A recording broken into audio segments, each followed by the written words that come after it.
नमस्कार. सखी सह्याद्रीच्या आजच्या भागामध्ये मी रश्मी आंबेडकर आपल्या सगळ्यांचं मनापासून स्वागत करते. मंडळी, दानाचं महत्त्व आपल्या संस्कृतीमध्ये सांगितलंच आहे आणि वेगवेगळ्या प्रकारचं दान आपण करत असतो किंवा आपण करावं अशी एक अपेक्षा आपल्याकडून केली जाते.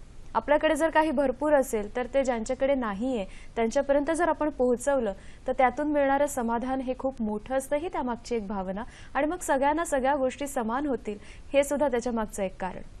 या सगळ्यामध्ये खूप महत्त्वाचं दान म्हणजे नेत्रदान. आजच्या आपल्या कार्यक्रमामध्ये आपण याच विषयावर बोलणार आहोत. आपला विषय काय आहे ते बघून घेऊया.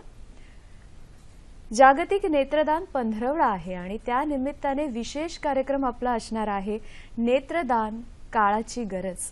आणि या सगळ्याबद्दल म्हणजे नेत्रदान कसं करायचं असतं, कोण कोण नेत्रदान करू शकतं, त्याचे फायदे काय आहेत किंवा कशा कशा प्रकारे त्याचा लाभ होऊ शकतो, या सगळ्याबद्दल सांगण्यासाठी आपल्याबरोबर आहेत नेत्रतज्ञ डॉक्टर स्वप्नेश सावंत. नमस्कार सर. कार्यक्रमात तुमचं मनापासून स्वागत. अनिदीप आय हॉस्पिटलचे डिरेक्टर आहेत सर आणि एकंदरीत नेत्रदानाबद्दल सगळी माहिती ते आजच्या कार्यक्रमामध्ये आपल्याला सांगणार आहेत. तुमच्या मनात सुद्धा नक्की प्रश्न असतील या सगळ्याच्या संदर्भात, आम्हाला जरूर विचारा.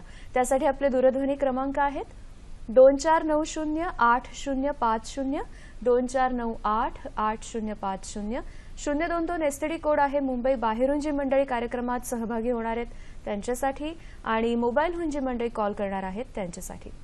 प्रश्न विचाराल तेव्हा आपण नेहमीच ज्या गोष्टींची काळजी घेतो, टीव्हीचा आवाज तुम्ही पूर्ण बंद ठेवणार आहात म्हणजे तुमचा प्रश्न इथे छान पद्धतीने ऐकू येतो. आणि आजचा जो आपला विषय आहे नेत्रदानाविषयी, त्याच अनुषंगाने जर प्रश्न विचारले तर खूप वेगवेगळी माहिती तुम्हाला मिळू शकणार आहे. सर, नेत्रदानाविषयी सगळी माहिती घेण्या अगोदर मुळात नेत्रदानाबद्दल तुम्ही काय सांगाल? एका अंध पेशंटला दृष्टी मिळणं ह्याच्यापेक्षा मोठी भेट त्याला कोणीच देऊ शकत नाही. नेत्रदानाविषयी अवेअरनेस जी आहे ती जगभरामध्ये आता वाढत चालली आहे. पण भारताचं जर आपण स्टॅटिस्टिक्स बघितले तर तामिळनाडू आणि गुजरातमध्ये ह्याचं प्रमाण खूप जास्त आहे. कारण का त्यांच्या सोसायटीमध्ये ती अवेअरनेस आहे. महाराष्ट्र अजूनही नेत्रदानाविषयी इतका जागृत नाहीये बाकीच्या स्टेट्सच्या कंपॅरिझनमध्ये आहे. पण जर आपण नेत्रदानाचा अवेअरनेस आपल्या प्रोग्रामद्वारे वाढवला तर अनेक अंध लोक आहेत यांना ह्याचा बेनिफिट मिळू शकतो. आणि सर्जरीज ह्या पॉसिबल आहेत. जवळच्या रुग्णालयांमध्ये ह्या सर्जरीज एकदम पॉसिबल आहेत आणि जास्त महागड्याही नाहीयेत. अच्छा.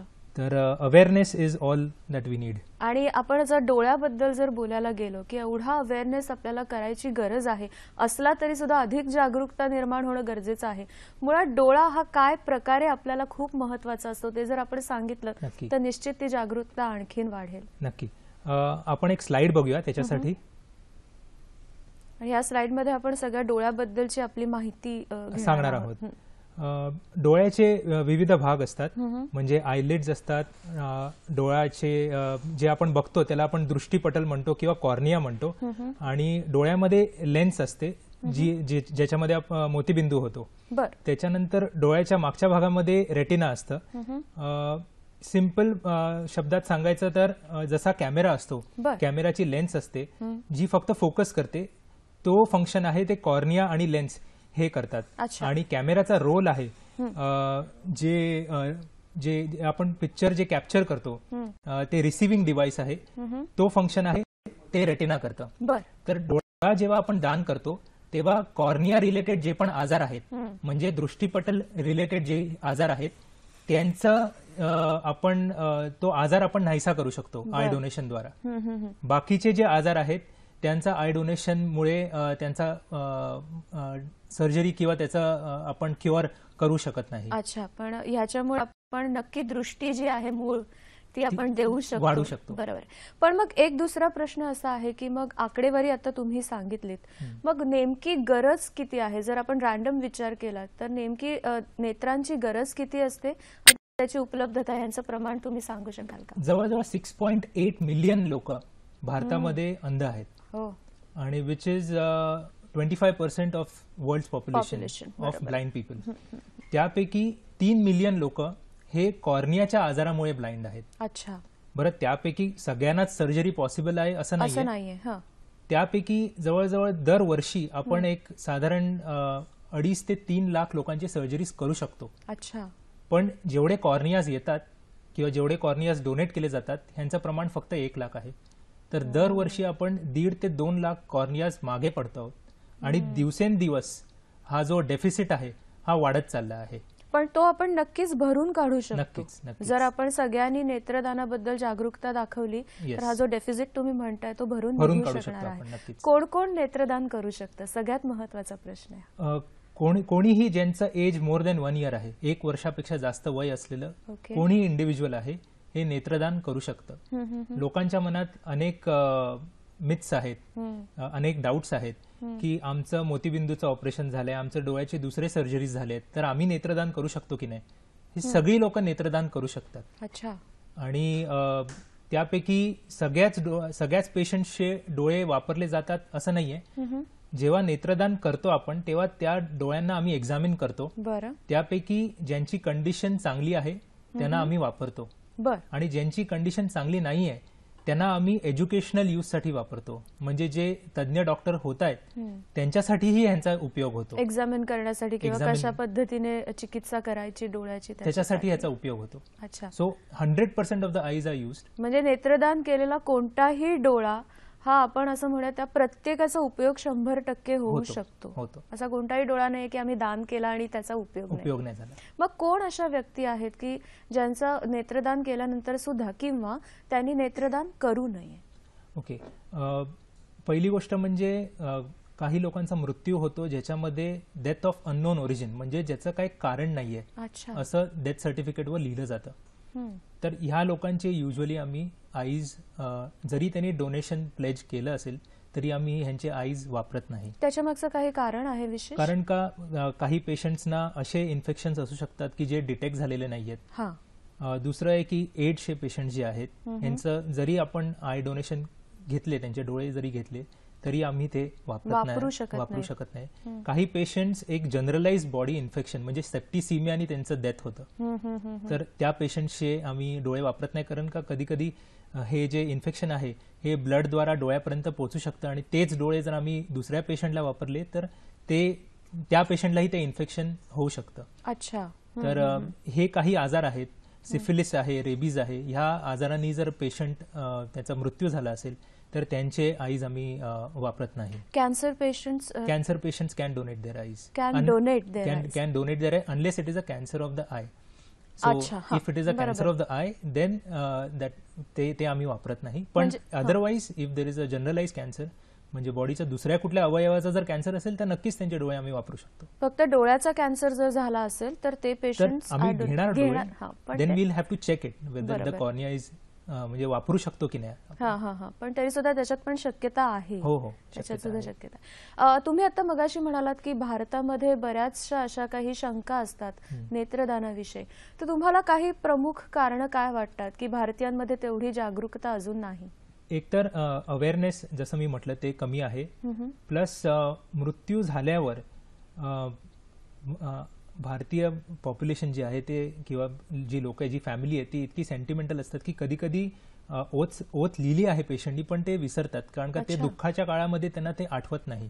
बरं, आपल्या फॅमिलीमध्ये अजूनही एक्सटेंडेड फॅमिली आहे तर सगळ्यांचे ओपिनियन घेतले जातात.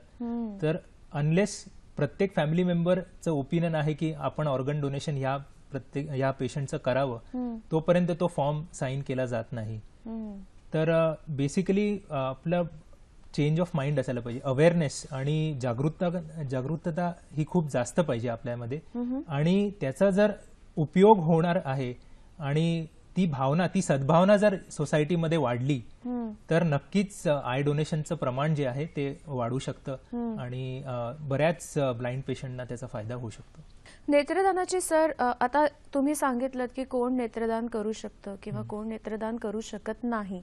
मग ह्यानंतरचा एक प्रश्न असा येतो की मग त्याची प्रोसिजर काय असते फॉर्म पासून ते शेवटपर्यंत? तर सुरुवातीला आपण ज्या लेखी प्रोसिजर्स आहेत की फॉर्म कसा भरायचा असतो किंवा तो कुठे कुठे भरता येऊ शकतो त्याच्याबद्दल सांगा. आपल्या मुंबईचं जर म्हणायचं किंवा महाराष्ट्राचं जर म्हणायचं तर 30 हॉस्पिटल्स आहेत मुंबईमध्ये जे आय बँकला असोसिएटेड आहेत, जिकडे जर तुम्ही ह्यांच्या आय डिपार्टमेंटना कॉन्टॅक्ट केले तर तुम्हाला प्लेज फॉर्म्स मिळतील. आय डोनेशन करू इच्छित आहोत आम्ही असा लेखी फॉर्म तुम्हाला मिळेल जो तुम्ही प्रिझर्व करून ठेवू शकता आणि तो तुमच्या फॅमिली मेंबर्सना सांगून ठेवायला पाहिजे की हा फॉर्म तुम्ही कुठे ठेवला आहे, कारण का त्यावेळी त्यांना तो फॉर्म सापडला पाहिजे.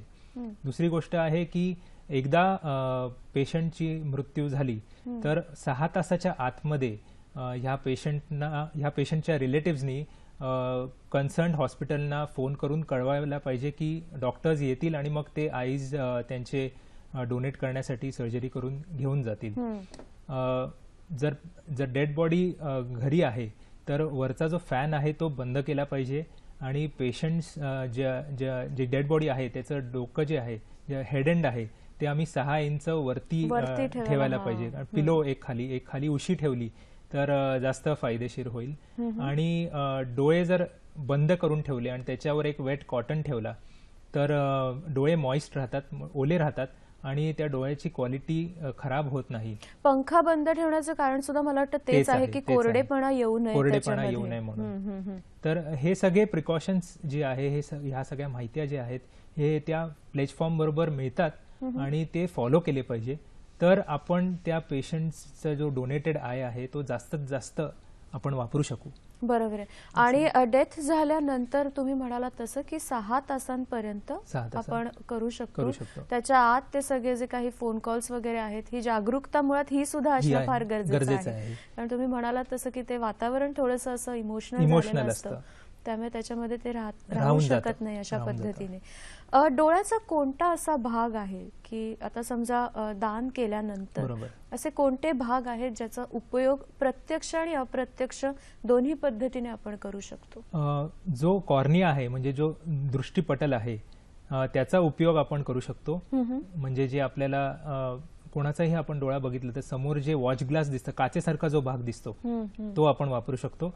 आणि जो सफेद पोर्शन दिसतो आपल्याला, त्याला आम्ही स्क्लेरा म्हणतो, तोही आता आम्ही वापरू शकतो.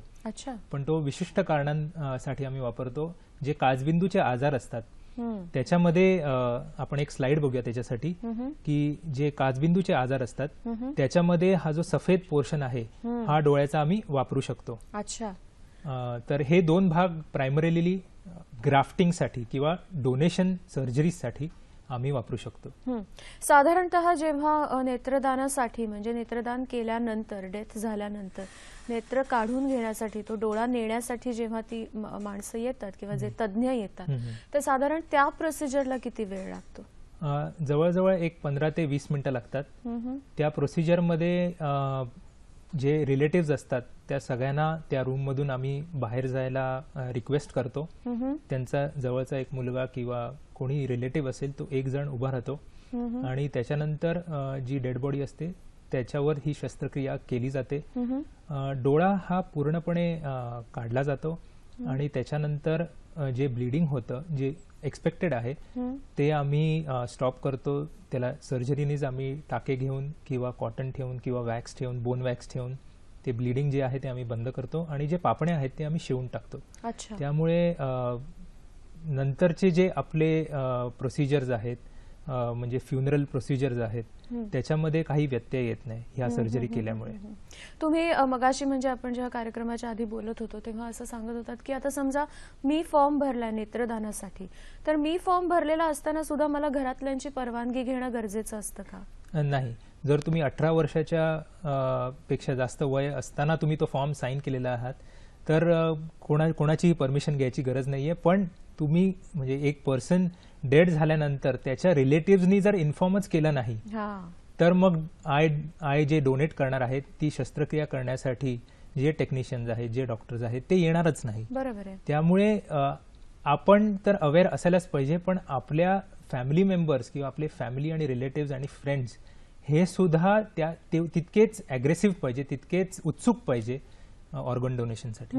आणि समजा जर असं झालं की आता फॅमिलीची इच्छा आहे पण काही कारणाने जी एखाद्या व्यक्तीचा मृत्यू झाला घरामध्ये, अचानक मृत्यू झाला, पण त्याच्याबद्दल असं बोललं गेलं की ह्या व्यक्तीला नेत्रदानाची इच्छा होती पण ते फॉर्म भरेपर्यंतचा वेळ मिळाला नाही म्हणा किंवा काही कारणाने ते राहून गेलं असेल, तर अशा वेळेला मात्र कन्सेंट गरजेचं आहे. हो.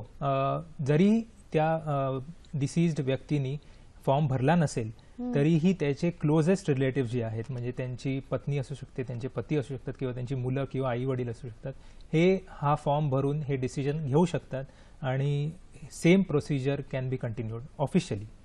बर सर, आपल्याला एक फोन आलाय, कार्यक्रमातला पहिला फोन घेतोय. नालासोपाऱ्याहून आपल्याशी बोलतायत. नमस्कार. हॅलो हॅलो, बोला परब सर. हा सर, प्रश्न विचारा. हा, मला असं विचारायचं आहे. हं? हो, नालासोपा वी परब, बरोबर. बोला. हा, मला नेत्रदान करायचं आहे. हं? तर त्यासाठी काय करायला लागेल? खरंच ही सगळी सुंदर सृष्टी सगळ्यांना बघता यावी यासाठीच नेत्रदानाची खूप मोठी गरज आहे. आणि आपल्याला डॉक्टर स्वप्नेश सावंत हेच सांगतायत की जेवढी गरज आहे त्या तुलनेमध्ये तेवढं नेत्रदान होत नाही. आणि त्याच्यामुळे काही जणांपर्यंत ही सुंदर सृष्टी बघण्याचं जे एक छान आपल्याला निसर्गानेच एक माध्यम दिलेलं आहे ते पोहोचू शकत नाही. आणि म्हणूनच आपल्याला अधिकाधिक नेत्रदान करायला हवं. एक फोन येतोय आपल्याला. प्रतिमा बोलतायत आपल्याशी खारघरहून. नमस्कार. हॅलो. माझे 2 प्रश्न आहेत. एक प्रश्न असा आहे की काढलेला कॉर्निया हा तुम्ही आय बँक मध्ये किती दिवस ठेवू शकता? आणि दुसरा प्रश्न आहे की समजा मला असं वाटलं की माझा कॉर्निया माझ्या फॅमिलीतल्याच एका माणसाला, जो माझ्यापेक्षा खूप यंग आहे, त्याला त्याची जरूर आहे, तर तुम्ही त्याला देऊ शकता का? का तुमचं असं रूल आहे का तो आय बँक मध्येच गेला पाहिजे? हे 2 प्रश्न आहेत. थँक्यू.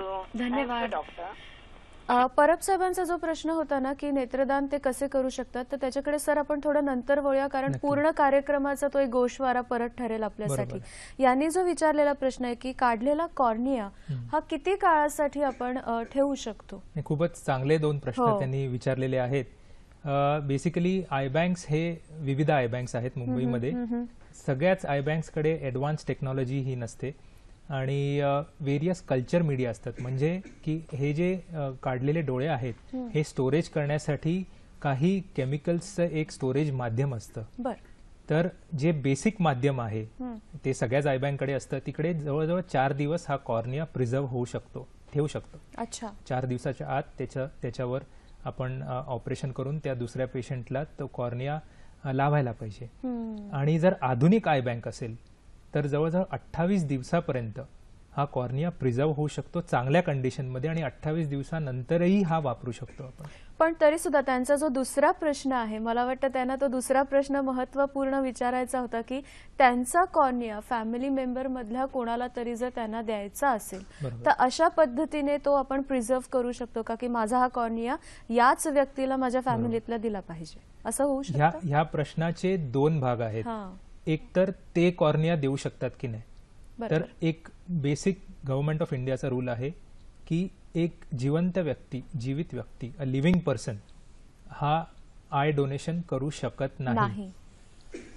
हा एक स्टँडर्ड रूल आहे जो कोणीही ह्याच्यासाठी कोणीही अपवाद नाहीये. तर त्यामुळे जीवित असताना तुम्ही आय डोनेशन करू शकत नाही.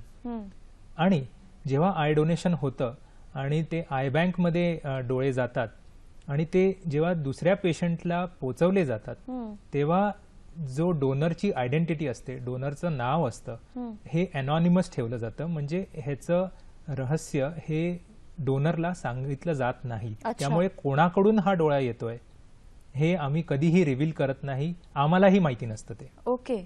फक्त तो फॉर्म असतो ते आपली इच्छा म्हणून तो भरलेला असतो. अदरवाईज तो फॉर्म कोणत्या पेशंटला डोळे दिले आहेत त्याच्यापर्यंत ते नाव वगैरे काही दिलं जात नाही. आणि त्यांना मला वाटतं दुसरा प्रश्न असा विचारायचा असावा की कॉर्नियाचं आयुष्य एकंदरीत किती दिवसांचं? तुम्ही म्हणालात तसं की मॅक्स टू मॅक्स 28 दिवसामध्ये ही सर्जरी केली पाहिजे. पण सर्जरी केल्यानंतर एकदा तो ग्राफ्ट बसल्यानंतर जर सर्जरी सक्सेसफुल झाली तर आयुष्यभर तो कॉर्निया टिकू शकतो.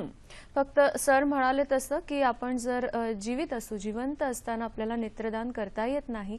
आणि मगाचपासून आपण जो मुद्दा म्हणतो आहोत की नेत्रदान होऊन अशा प्रकारे डोळ्यांची गरज असणारे खूप आहेत. त्यामुळे असं कोणासाठी तरी वेटिंग असणं सुद्धा आपल्याला पॉसिबल नाही, नाही का, त्या कारणामुळे. ह्या सगळ्यामध्ये सर रक्तगट तुमचा किंवा तुम्ही तुमचा ब्लड ग्रुप कोणता आहे या सगळ्या गोष्टींचं सुद्धा बघितलं जातं? नाही, रक्तगटचा विषय ह्याच्यामध्ये येत नाही, कारण का कॉर्निया हा एक असा भाग आहे बॉडीमधला जिकडे रक्ताचा प्रवाह नसतो. बरोबर. It is made up of collagen. Collagen हा एक प्रोटीन आहे ज्याच्यामध्ये वॅस्क्युलेचर म्हणजे आम्ही रक्तवाहिन्या त्याच्यामध्ये नसतात आणि म्हणूनच त्याचं जे ग्राफ्टिंग आहे ते खूप प्रमाणात सक्सेसफुल होतं. बरोबर. तिथे मॅच करणं वगैरे हा काही प्रकार नसतो. Exactly. म्हणजे आपण किडनी डोनेट करतो किंवा लिव्हर डोनेट करतो किंवा आताच आपण बघितलं की महाराष्ट्रात पहिला हार्ट ट्रान्सप्लांट झालेला आहे, तर त्याच्यामध्ये ब्लड ग्रुप मॅचिंग आणि RH कम्पॅटेबिलिटी, ब्लड ग्रुपचा एक भाग असतो RH, तर त्याची कम्पॅटेबिलिटी खूप बघितली जाते. बरोबर. पण कॉर्नियामध्ये जर रक्तवाहिन्याच नाहीये तर तो प्रश्न उद्भवतच नाही. आणि त्यामुळे जर डोनेशन्स जास्त केले, सर्जरीज जास्त होतील आणि सक्सेसफुल सर्जरीज जास्त होतील. खरी गोष्ट. म्हणून चान्सेस खूप चांगले. One of the best donations is I donation. कारण तिथे तुम्हाला कोणत्याही प्रकारे ह्या गोष्टींच्या प्रोसिजर मध्ये वेळ जात नाही. वयोगटामध्ये आपण जर बोलायला गेलो तर आता हे सर्वसामान्यांच्या मनातले प्रश्न मी विचारते आपल्याला की वयोगटानुसार जर ऍडल्ट असतील तर त्याचे जे डोळे असतात ते लहान मुलांना, लहान मुलांचे मोठ्यांना, असं सुद्धा मॅचिंग होऊ शकतं? नाही, कसं आहे की आता माझ्याकडे एक पेशंट आहे ज्याला आय डोनेशनची गरज आहे किंवा ज्याला कॉर्नियल ट्रान्सप्लांट सर्जरीची गरज आहे. तर मला माहिती आहे त्या पेशंटचं वय काय आहे. बरोबर. आता आपण एक एक्झाम्पल घेऊया की त्याचं वय 40 आहे. तर मी जेव्हा आय बँकला कॉन्टॅक्ट करणार आणि त्यांना सांगणार की मला एक डोनेटेड आय पाहिजे आहे सर्जरीसाठी, तेव्हा जे टेक्निशियन्स आहेत आय बँकमध्ये आणि एक डॉक्टर पण असतो, ते त्या डोळ्यांना एक्झामिन करणार आणि 40 वर्षाचा जो डोळा कसा असावा हे आम्हाला मेडिकल नॉलेज प्रमाणे माहिती आहे. कारण का तो तेवढा डिजनरेटेड असतो, तेवढे सेल्स त्याच्यात कमी झालेले असतात, तेवढे त्याचं एजिंग झालेलं असतं आणि त्याच्यासाठी वेरियस मशीन्स आहेत, जसं स्पेक्युलर मायक्रोस्कोपी आहे आणि अजून आधुनिक वेरियस मशीन्स आहेत ज्यांनी आम्हाला ते कळतं की ह्याचं साधारण एज ±5 इयर्स हे आहे. त्यामुळे ते जेव्हा मला डोळा पाठवणार तेव्हा साधारण त्या वयोगटातलाच डोळा पाठवणार. एस्पेशली दिस इज इम्पॉर्टंट की जर यंग पेशंट असेल तर त्याचं लाईफस्पॅन हे जास्त आहे, त्यामुळे त्याला यंगर कॉर्निया मिळायला पाहिजे. तर ती काळजी आम्ही डेफिनेटली घेतो. पण मग त्यातल्या त्यात यंगर तुम्ही निवडत असाल, कारण अशा पद्धतीने यंग आईजचं डोनेशन तुलनेने कमी होत असणार. मोस्टली ऍक्सिडेंटल केसेसमध्ये असतं. मग अशा वेळेला ती प्रोव्हिजन कशी केली जाते? जसं मी सांगितलं की यंग पेशंट असेल आणि जर यंग पेशंटवर जर सर्जरी करायची असेल तर त्याचं स्पेक्युलर मायक्रोस्कोपीचं काउंट हे खूप चांगलं पाहिजे. अच्छा. त्याच्या कॉर्नियाची हेल्थ खूप चांगली पाहिजे. प्रोबॅबली एखादा असा डोळा ज्याचा मोतीबिंदू झालेला नाहीये, कुठलीच सर्जरी झालेली नाहीये, आम्ही त्या डोळ्याला व्हर्जिन असं म्हणतो की त्याच्यामध्ये ऍब्सोल्युटली कुठल्याही प्रकारची शस्त्रक्रिया झालेली नाहीये, तो डोळा खूपच चांगला असतो. तर असे डोळे ते आय बँकचीच लोक निवडून आम्हाला पाठवतात आणि मग आम्हीही त्याचं टेस्टिंग करतो की ट्रान्सपोर्टमध्ये काही डॅमेज झालाय की नाही झालाय, की आम्ही कुठलाही पाठवलेला डोळा डायरेक्टली सर्जरीला पण वापरत नाही. बरोबर. कारण का ह्या सगळ्या प्रोसिजरला आम्ही एक कोल्ड चेन असं म्हणतो की पेशंट पासून म्हणजे डिसीज पेशंट पासून तो डोळा घेतात, आय बँकमध्ये ठेवतात, आय बँकमध्ये तो प्रिझर्व होतो, तो प्रिझर्व केलेला डोळ्यावर टेस्टिंग होते, मग तो पुन्हा प्रिझर्व होतो आणि मग तो ज्याच्याकडे सर्जरी होणार आहे तिकडे तो परत पाठवला जातो. तर ह्या कम्प्लीट प्रोसिजरला एक कोल्ड चेन म्हणतो आणि ही कोल्ड चेन मेंटेन झाली आहे की नाही हे सर्जरीच्या आधी तो जो डॉक्टर जो सर्जरी करणार आहे ते तो बघतो आणि ते एक्झामिन केल्याशिवाय आम्ही ती सर्जरी करत नाही. कारण का ट्रान्सपोर्टेशनमध्ये जर डॅमेज झाला असेल कॉर्निया तर मग त्या सर्जरी पेशंटला तो खराब झालेला कॉर्निया आम्ही तो वापरत नाही, आम्ही दुसरा कॉर्निया मागवतो. ह्याबद्दल आणखीन थोडं विचारायचं आहे, पण त्या अगोदर असं एक प्रश्न आला मगाशी आपण जे कन्सेंट बद्दल बोलत होतो त्याच्याबद्दल असं विचारायचं आहे की मग समजा चर्चा होत नसेल घरात आणि त्या पेशंटने पण कधी अशी शक्यता वर्तवली नसेल की मला नेत्रदान करायचंय, पण घरातल्या कोणाला तरी वाटतं की नाही आपण आता नेत्रदान करूयात, आपले हे जे आपल्या फॅमिली मेंबरची डेथ झाली, तर अशा पद्धतीने सुद्धा करता येऊ शकतं? हो, नक्कीच.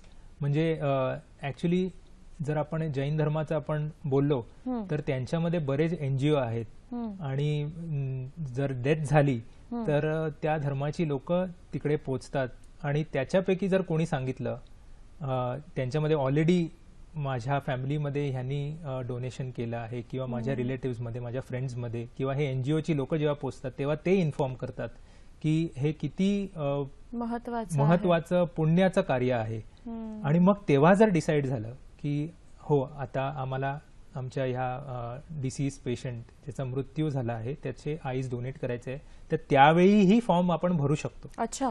पण त्याचे जवळचे रिलेटिव्ह म्हणजे त्याची इमिजिएट रिलेटिव्ह जे कोण असतील त्यांनी तो फॉर्म साईन केला पाहिजे. बर. आणि डेथ सर्टिफिकेट असणं हे खूप इम्पॉर्टंट आहे. बर. आपण एक फोन घेऊयात. ह्या पण प्रोसिजर्स बद्दल की आता तुम्ही जे सांगितलं की कोणत्या कोणत्या गोष्टी आवश्यक आहेत त्याच्याबद्दल आपण बोलूयात. निशा झारापकर आपल्याशी बोलतात कांदिवलीहून. नमस्कार. नमस्कार. मला असं विचारायचं आहे डॉक्टरांना की मोतीबिंदूचे ऑपरेशन झालेल्या माणसाला डोनेट करता येतात का, आय डोनेट करता येतं का आणि एज लिमिट आहे का? बर. धन्यवाद. मोतीबिंदू झालेले पेशंट्स करू शकतात का? हो, नक्कीच. एज लिमिट पण. आणि मोतीबिंदू झालेले सगळेच पेशंट हे आय डोनेट करू शकतात कारण का मोतीबिंदू ही शस्त्रक्रिया ही लेन्सवर आहे त्याच्यामध्ये त्यांचा कॉर्निया डॅमेज होत नाही. बरोबर. आणि मोतीबिंदू बेसिकली वय जसं वाढतं तसं त्या लेन्समध्ये धुरकटपणा येतो आणि आम्ही ती लेन्स ऑपरेशननी फेकोनी आम्ही ती लेन्स काढतो आणि त्याच्यानंतर आर्टिफिशियल लेन्स इम्प्लांट करतो. त्यामुळे तो भाग आणि हा भाग हा टोटली वेगळा आहे. पेशंटचा कॉर्निया जर चांगला असेल मोतीबिंदूच्या ऑपरेशन नंतर तर नक्कीच तो कॉर्निया आम्ही वापरतो दुसऱ्या पेशंटसाठी आणि आय डोनेशन नक्कीच मोतीबिंदू झालेले पेशंट्स करू शकतात. फॉर दॅट मॅटर कुठल्याही डोळ्याची सर्जरी जरी झाली असेल मग ती रेटिनाची सर्जरी असू दे, स्क्विंटची सर्जरी असू दे किंवा ग्लॉकोमा म्हणजे काचबिंदूची सर्जरी असू दे, ही कुठलीही सर्जरी जरी झाली असेल तरी हे पेशंट्स आय डोनेट करू शकतात. फक्त ज्यांची कॉर्नियाचीच सर्जरी झाली आहे ते नाही करू शकत कारण मग त्या कॉर्नियाचा काही उपयोग होऊ शकत नाही आपल्याला. मला वाटतं ह्याच गोष्टी आहेत का की ज्याच्यामुळे आपण मगाचपासून अवेअरनेस बद्दल जे बोलतो आहोत ते कुठेतरी राहतं. बऱ्याच अशा पेशंट्सना ज्यांचं विशेष करून मोतीबिंदूचं ऑपरेशन झालं असेल त्यांना ही कल्पनाच नसेल की आपण नक्की आय डोनेशन करू शकतो. काय वाटतं तुम्हाला? नक्कीच. कारण का पेशंटच्या मनात इतके शंका असतात आणि तो काळ जसं मी सांगितलं इतका इमोशनल असतो की जर त्यांना इन्फॉर्मेशनच मिळाली नाही आणि आपल्या दूरदर्शनद्वारे किंवा पेपर आणि प्रिंट मीडियाद्वारे जेवढं आपण हे अवेअरनेस वाढवू तेवढं पेशंट्स आणि त्यांचे रिलेटिव्ह कम्फर्टेबल होतील हे आय डोनेशन प्रोसिजर करण्यासाठी. बऱ्याच घरांमध्ये समजा जर कोणी अशी इच्छा बोलून दाखवली की मला नेत्रदान करायचं आहे आणि मग नेत्रदानाचा फॉर्म भरणार आहे तर पटकन त्याचं स्वागत आजही बऱ्याच घरांमध्ये होत नाही. मी असं म्हणत नाही की प्रत्येकच घरामध्ये विरोध होतो पण तरी सुद्धा प्रोत्साहन देणारी घरं आजही थोडीशी कमी पडतात. तर मला वाटतं आजच्या या कार्यक्रमात आपण हे प्रोत्साहन देण्यासाठी आपण अधिकाधिक काय करू शकतो याबद्दलच बोलतोय आणि डॉक्टर स्वप्नेश सावंत आपल्या बरोबर आहेत. सर, नेत्रदानाबद्दल आपण बोलत असताना मगाशी जो मुद्दा राहिला होता की नेत्रदान करायचं आहे आणि तशा पद्धतीचा फॉर्म भरला आहे तर ती प्रोसिजर सुरू होण्यासाठी कोणत्या कोणत्या कागदपत्रांची आवश्यकता असते कारण तो सुद्धा भाग खूप महत्वाचा आहे. येस. बेसिकली दोन कागदपत्र खूप इम्पॉर्टंट आहेत. एक तर आहे डेथ सर्टिफिकेट ज्याच्यामध्ये आपल्याला कळतं की पेशंटचा मृत्यू कशामुळे झालेला आहे.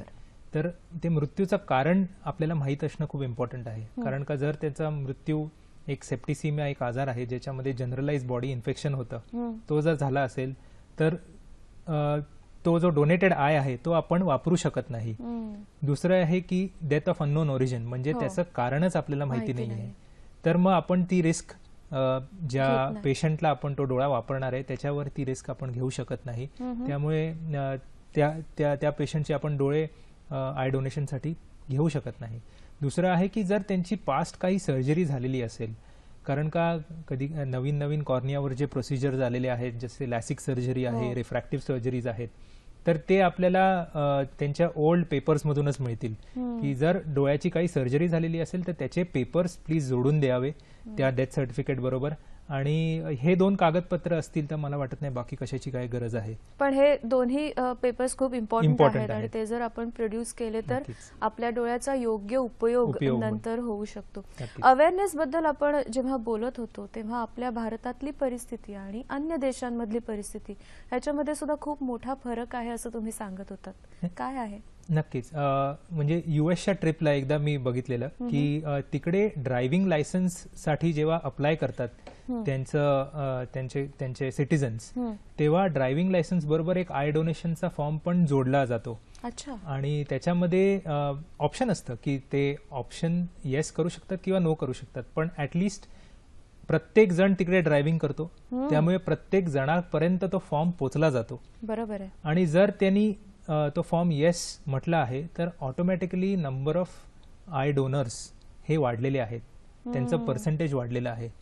आणि मग जर ऍक्सिडेंटल डेथ त्यांची झाली किंवा कुठल्याही कारणाने आपण जे डेथ्स सांगितले त्या कारणांमुळे जर त्यांचा मृत्यू झाला असेल तर नक्कीच एक ऑप्शन राहतो त्या फॅमिलीकडे की आय डोनेशनसाठी डॉक्टर्सना बोलवावं की नाही बोलवावं, कारण का तो फॉर्म ऑलरेडी भरलेला आहे. बरोबर आहे. तर ऑटोमॅटिकली रजिस्ट्रेशन त्यांचं जास्त झालेलं आहे, बरोबर आहे. जास्त म्हणजे फॉर्म पोचायची जी एक प्रोसिजर असते ती त्याला बायपास केलेला आहे ऑलरेडी. Exactly, ते तिथल्या तिथे भरले गेलेले आहेत फॉर्म. Yes. आपण एक फोन घेऊया सर. बोरिवलीहून रवींद्र आपल्याशी बोलतात. नमस्कार. नमस्कार. बोला सर. हा, खूप चांगला विषय आहे, त्याबद्दल अभिनंदन. पहिली गोष्ट.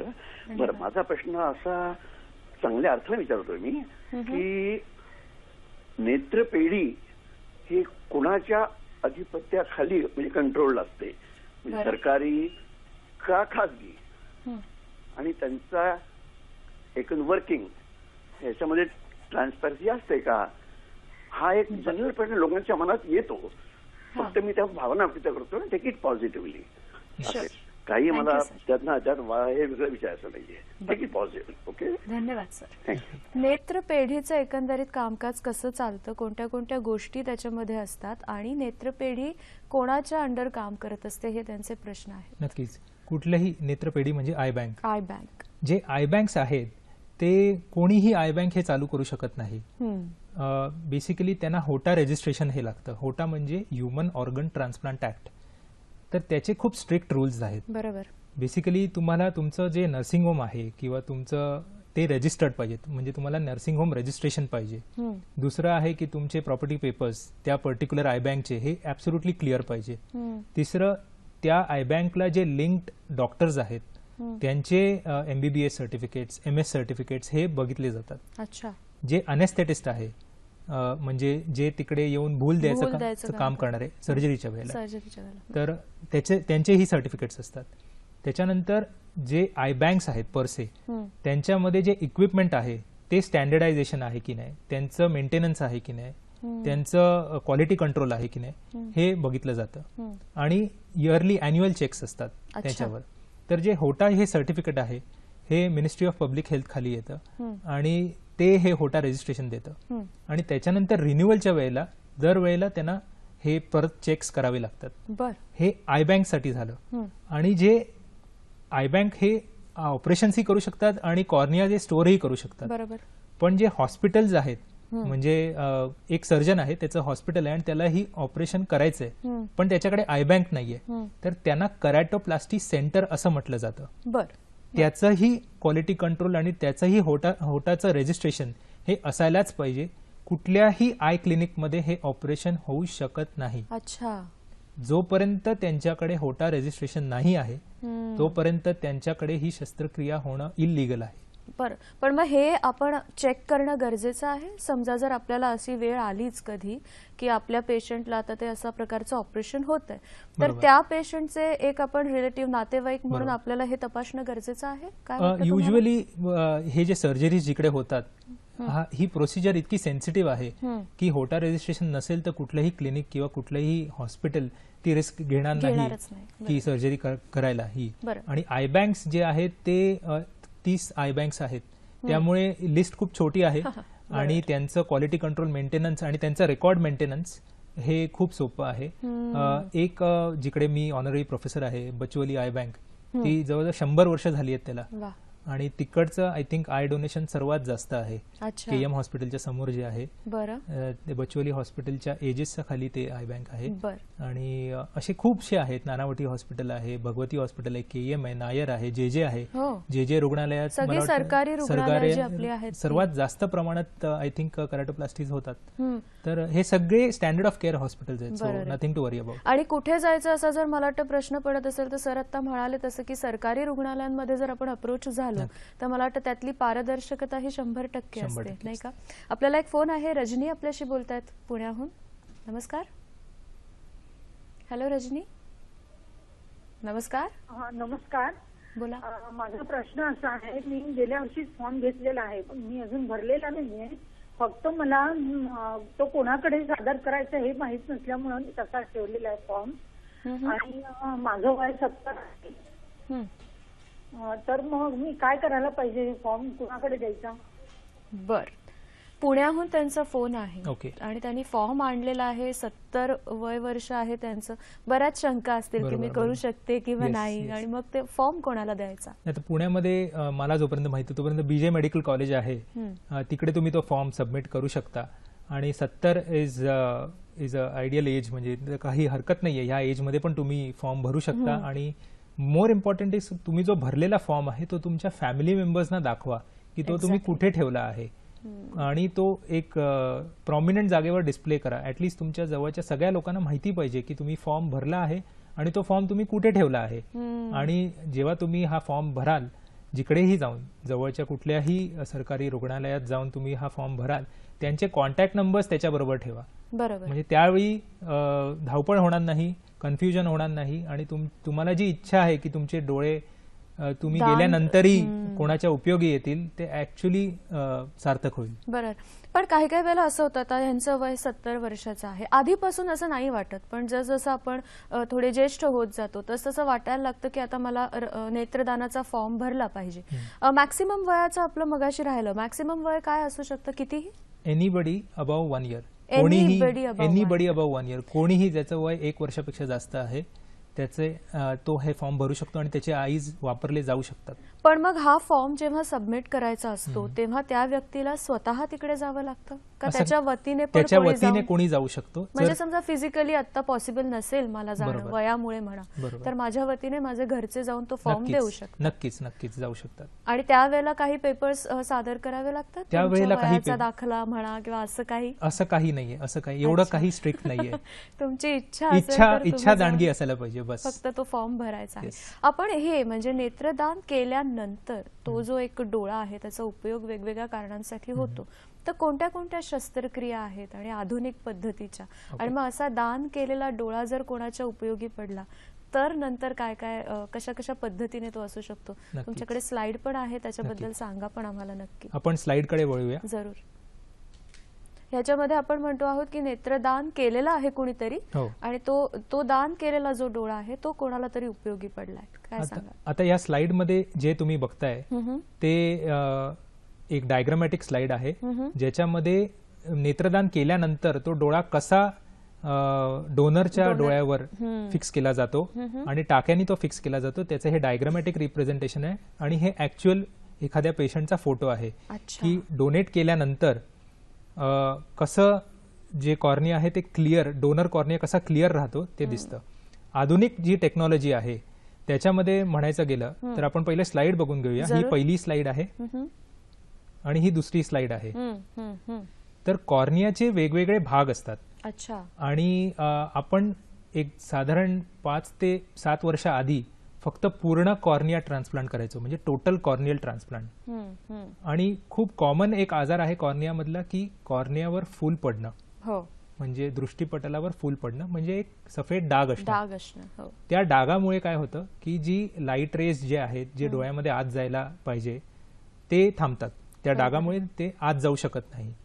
आता हा डाग आहे, हा पूर्ण कॉर्नियाच्या थिकनेसमध्ये असू शकतो, म्हणजे पूर्ण कॉर्नियामध्ये असू शकतो, किंवा फक्त त्याच्या सरफेसवर असू शकतो, किंवा फक्त मध्यभागी असू शकतो, किंवा फक्त आतल्या भागावर असू शकतो. तर तो डाग सगळ्याच पेशंटमध्ये पूर्ण कॉर्नियावर नसतो, डेप्थ पूर्ण नसते. तर नवीन जी टेक्नॉलॉजी आहे त्याच्यामध्ये पूर्ण कॉर्निया ग्राफ्टिंग करायची गरज नाहीये. जो डोनर कॉर्निया आहे त्याचा फक्त तोच भाग रिप्लेस होऊ शकतो किंवा ग्राफ्ट होऊ शकतो ज्याच्यामध्ये प्रॉब्लेम आहे. अच्छा. म्हणजे फक्त वरचा भाग डोनेट केलेला वापरायचा आहे तर तेवढाही वापरू शकतो, फक्त आतला लेअर वापरायचा आहे तोही वापरू शकतो, फक्त मधला लेअर वापरायचा आहे तोही वापरू शकतो. त्याचा ऍडव्हान्टेज आहे की ह्या कुठलीही ग्राफ्ट सर्जरी असेल त्याच्यामध्ये एक ग्राफ्ट रिजेक्शन असतं. म्हणजे डोनरकडून जे ऑर्गन येतं, जो अवयव येतो तो जो पेशंटची बॉडी आहे ती एक्सेप्ट करेलच असं नाहीये. तर त्यामुळे जितका कमी टिश्यू असेल, जितका कमी भाग असेल तितकं चान्सेस ऑफ रिजेक्शन म्हणजे रिजेक्ट होण्याचे पर्सेंटेज हे कमी होतात. त्यामुळे जर आजार छोटा असेल तर डोनेटेड आयचा तेवढाच भाग आम्ही वापरून ती सर्जरी करतो. त्यामुळे चान्सेस ऑफ सक्सेस हे नक्कीच वाढतात. आधी ही टेक्नॉलॉजी अवेलेबल नव्हती, त्याच्यामध्ये पूर्णच्या पूर्ण कॉर्निया आम्ही वापरायचो जरी डाग अगदी छोटा असेल तरी. आता आम्ही फक्त तेवढाच भाग कापून तेवढाच वापरतो. त्यामुळे चान्सेस ऑफ सक्सेस आणि तो ग्राफ्ट जास्त वर्ष टिकेल ह्याचं पर्सेंटेज वाढलेलं आहे. आणि हे आता जे कापण्याचा प्रकार आहे की हा डोनेटेड आय आहे आणि त्याच्यातून जे कॉर्निया आम्ही कापतो ते आधी आम्ही ब्लेडनी कापायचो, आता लेझर्सही अवेलेबल आहेत ज्यांनी प्रिसिजन म्हणजे ज्यांनी अॅक्युरेसी ही वाढलेली आहे. बरोबर आहे. सर एक फोन घेऊया. नवनाथ आपल्याशी बोलतायत. नवनाथ निकम, नमस्कार. बोला सर. नमस्कार मॅडम, नवनाथ निकम बोलतोय विरावरून. मला प्रश्न विचारायचा की आपल्याकडे अशी काही वेबसाईट आहे का की ज्यातून आपण लॉग इन करून सांगू शकतो, फॉर्म लॉग इन करून फॉर्म भरता येऊ शकतो का असं तुमचा प्रश्न आहे? किंवा अशी काही सुविधा उपलब्ध होऊ शकते का? नवनाथ निकम यांनी विचारलं की अशा पद्धतीने ऑनलाईन फॉर्म भरण्याची सुविधा आहे का? नाही, ऑनलाईन भरण्याची सुविधा अजून तरी नाहीये. पण त्यांनी जे विचारलं की इन्फॉर्मेशन अबाउट कुठले आय बँक्स आहेत त्याच्याबद्दल definitely I bank association of India ची वेबसाईट आहे, त्याच्यावर ते जाऊन हे इन्स्ट्रक्शन्स आणि डिटेल्स ते घेऊ शकतात. प्लस जरी त्यांनी गुगल केलं की आय बँक्स इन मुंबई तरी त्यांना त्या 30 आय बँक्सची लिस्ट इझिली मिळेल त्यांना. सर तुम्हाला काय वाटतं की आपल्याकडे जागरूकतेबद्दल जे आपण बोलतो आहोत तर साधारणतः शाळेमध्ये किंवा महाविद्यालयामध्ये जे वेगवेगळ्या प्रकारचं शिक्षण दिलं जातं तर त्याबरोबरीने हे जे वेगवेगळ्या प्रकारचं दान आहे, मग नेत्रदान असेल, अवयव दान असेल, त्याचा सुद्धा इम्पॉर्टन्स आला पाहिजे, काय वाटतं तुम्हाला? नक्कीच लहान मुलांना ऑर्गन डोनेशनचं इम्पॉर्टन्स हे नक्कीच कळायला पाहिजे, कारण का त्यांना नाहीतरी हा सब्जेक्ट हा शाळेमध्ये असतो की व्हेरियस बॉडी पार्ट्स आणि त्याचे फंक्शन्स काय आहेत. तर आय थिंक तो परफेक्ट एज आहे त्यांना सेन्सिटाईज करण्यासाठी.